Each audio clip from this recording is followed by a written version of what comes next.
Chers frères et sœurs, bonjour.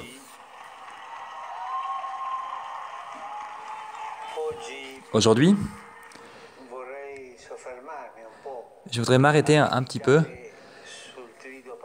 et méditer sur le Triduum pascal qui commence demain pour approfondir un peu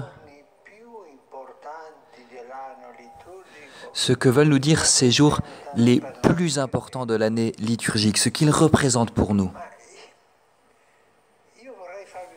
Je voudrais vous poser une question. Quelle est la fête la plus importante de notre foi? Est-ce que c'est Noël ou est-ce que c'est Pâques? Les gens répondent la Pâques. La Pâques, oui, c'est ça. Vous le savez. Moi, jusqu'à 15 ans, je pensais que c'était Noël. Mais en fait, c'est Pâques. C'est la fête de notre salut. La fête de l'amour de Dieu pour nous. La célébration de sa mort et de sa résurrection. Voilà pourquoi je voudrais réfléchir avec vous sur cette fête, sur ces jours qui nous préparent à Pâques jusqu'à la résurrection de Jésus.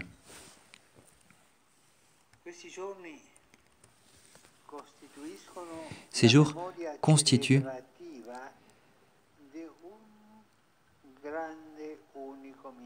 la mémoire de célébration d'un mystère grand et unique, la mort et la résurrection du Seigneur Jésus. Le Triduum commence demain avec la messe de la Cène du Seigneur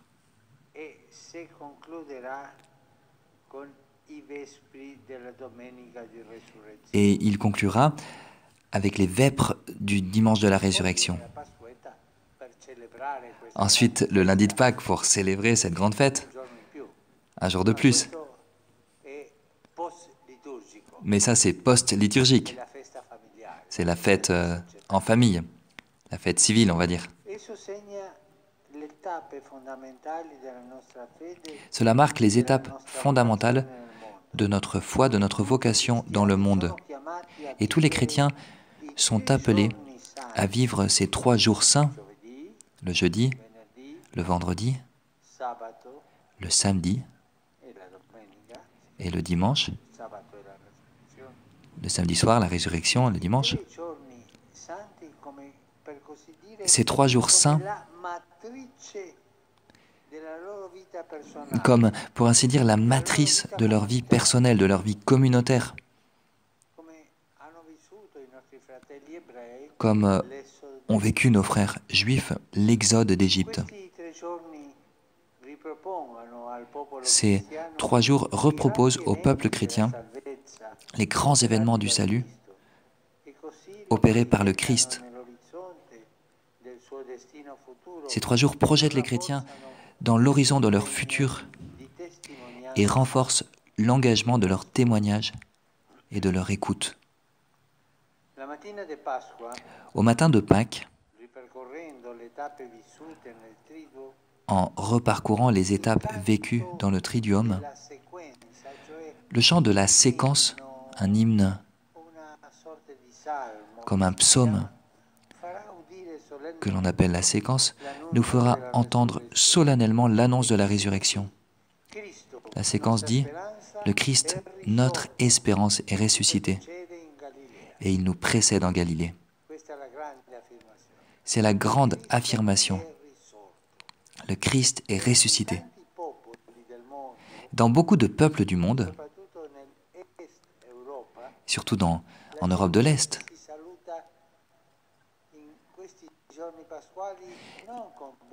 les gens se saluent ces jours-là, non pas en se disant « bonjour »,« bonsoir », ils disent « le Christ est ressuscité ». Ça, c'est leur salutation pascale. Le Christ est ressuscité.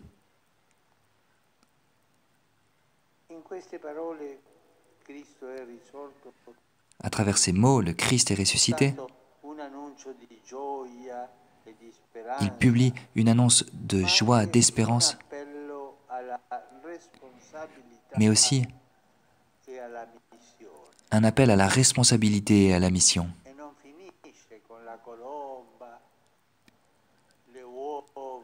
La Pâque, ce n'est pas les œufs, la colombe de Pâques. Ce sont de belles choses pour fêter en famille, mais la Pâque, c'est le début du chemin de la mission.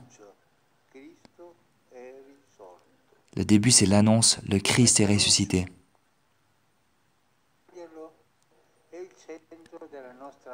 Et cette annonce est le centre de notre foi et de notre espérance. C'est le noyau.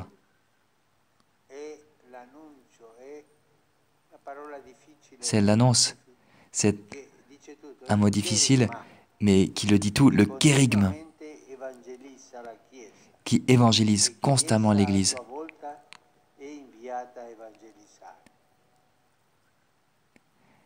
L'Église est évangélisée et elle est appelée en même temps à évangéliser. Saint Paul résume l'événement pascal en disant « Le Christ, notre Pâque, a été immolé. L'agneau a été immolé. » Il continue « Voilà pourquoi les choses anciennes sont passées et de nouvelles choses sont nées, sont renées. »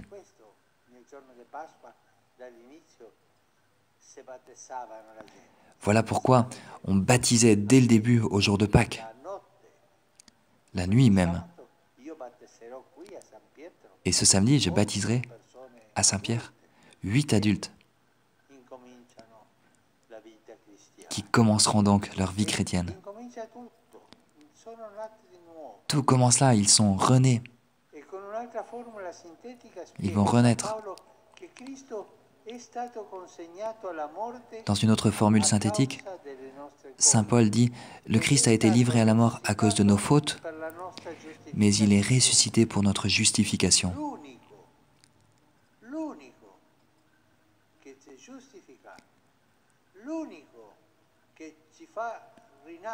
Le seul qui nous justifie, le seul qui nous fait renaître, c'est Jésus-Christ. Personne d'autre.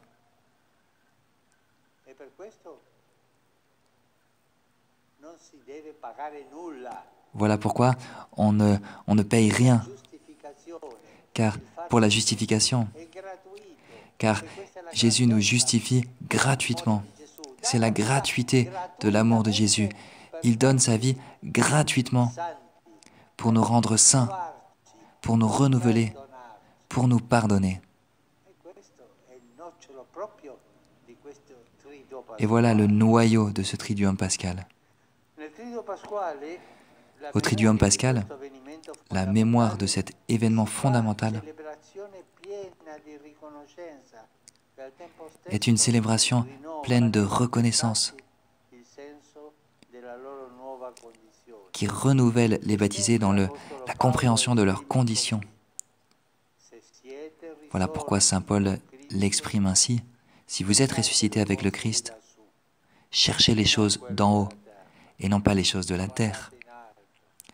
Regardez vers le haut. Regardez l'horizon. Élargissez les horizons. Voilà notre foi. Voilà notre justification.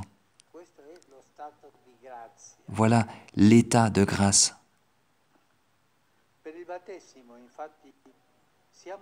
Par le baptême, nous sommes en effet ressuscités avec Jésus. Nous sommes morts aux choses, à la logique du monde. Nous sommes renés en créatures nouvelles.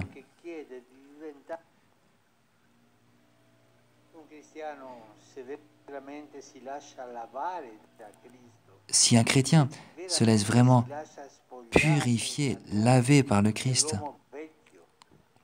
dépouiller du vieil homme pour marcher vers une vie nouvelle, tout en restant pécheur, bien sûr.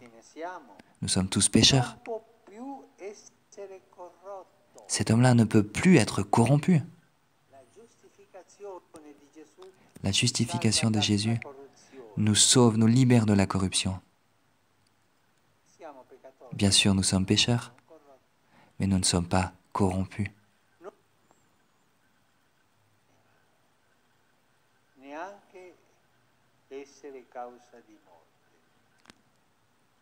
Plus rien ne peut être pour nous une cause de mort définitive. Et là, il faut que je dise quelque chose de triste, de douloureux. Parfois, il y a des chrétiens qui font semblant. Des chrétiens qui disent que Jésus est ressuscité, qu'ils ont été justifiés par Jésus, qu'ils sont entrés dans la vie nouvelle.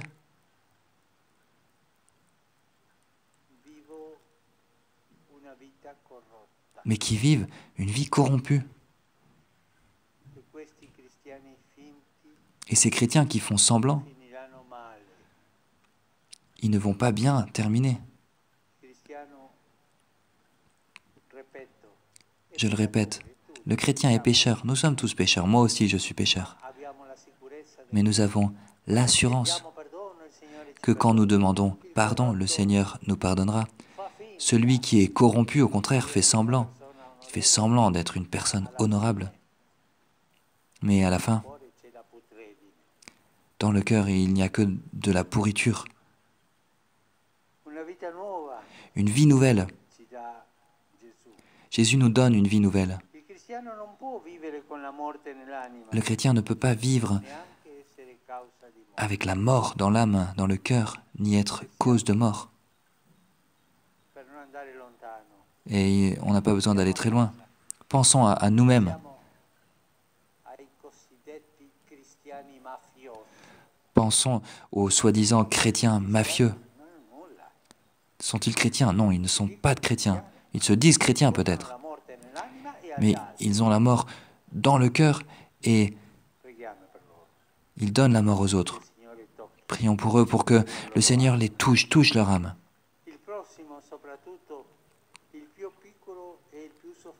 Le prochain, le plus petit, le plus souffrant, devient le visage concret que l'amour de Jésus lui a confié. Il devient l'espace de la nouvelle vie de ressuscité. Nous sommes tous ressuscités avec Jésus. Nous pouvons lever la tête et ainsi nous pouvons accueillir l'humiliation de ceux qui, comme Jésus, sont dans la souffrance et la soulager, ceux qui sont dans le besoin, ceux qui sont dans la solitude,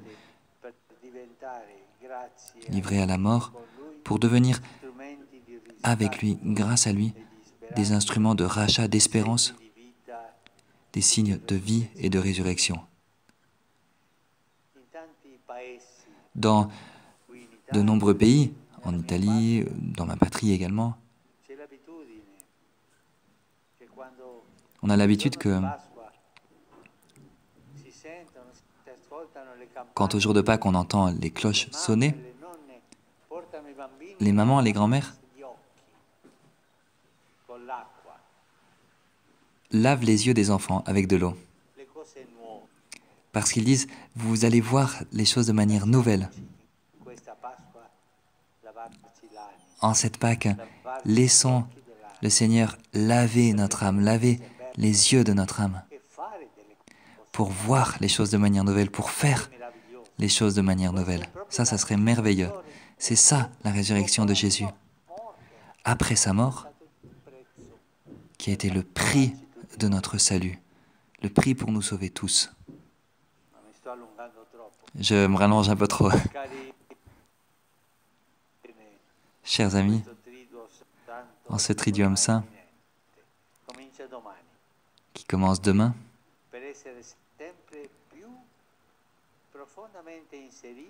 nous voulons être toujours plus insérés dans le mystère du Christ, mort et ressuscité pour nous. Dans cet itinéraire spirituel, la Sainte Vierge Marie nous accompagne. Elle a suivi Jésus même dans sa passion. Elle regardait, elle souffrait. Elle a été présente, unie à lui, sous la croix, au pied de la croix. Elle n'avait pas honte de son fils. Une maman n'a jamais honte de son fils. Elle était là. Elle a reçu, dans son cœur de mère, l'immense joie de la résurrection. qu'elle nous donne la grâce d'être intérieurement impliqués dans les célébrations de ces jours.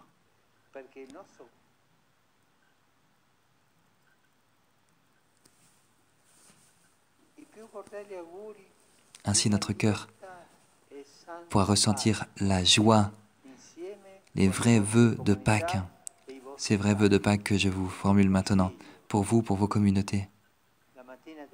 Et je voudrais vous donner un petit conseil.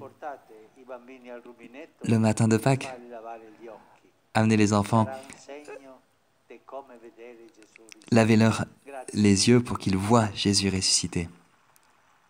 Merci.